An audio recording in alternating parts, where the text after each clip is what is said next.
Cet été pour les vacances, c'est pas parce qu'on reste en France qu'on peut pas visiter le monde.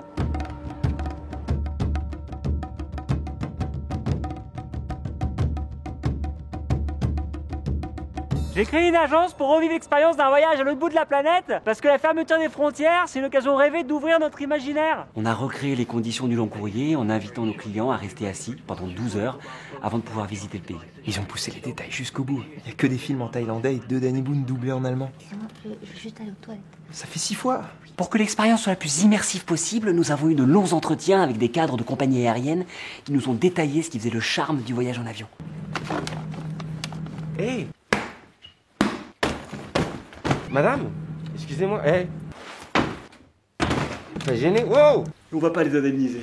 Bagage perdu.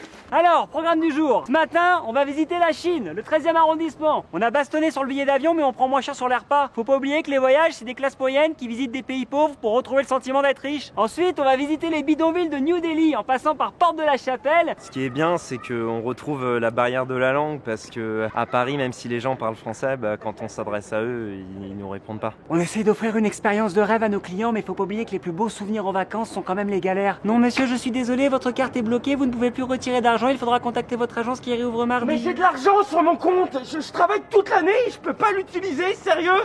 Oh waouh, c'est vachement bien fait. C'était pas prévu ça. Bah là, on s'est posé un petit peu pour profiter du soleil. Ce qui est sûr, c'est que cet été, c'est vraiment la trace du masque qui va remplacer celle du maillot. Par contre, ça sert à rien là, tu sais. Hein. C'est bon, laisse les gens s'habiller comme ils veulent. En fin d'après-midi, on fait un peu de shopping dans un centre commercial parce qu'en général, ce qu'on consomme le plus à l'étranger, c'est ce qu'on a déjà chez soi. Un frappuccino mocha blanc, je buvais que ça au Vietnam. Les temps changent, hein. Avant, le luxe, c'était de partir au bout du monde. Mais d'ici quelques années, avec le changement climatique, il y aura tellement d'endroits invivables sur Terre que le vrai luxe, ce sera de pouvoir rester chez soi. Allez!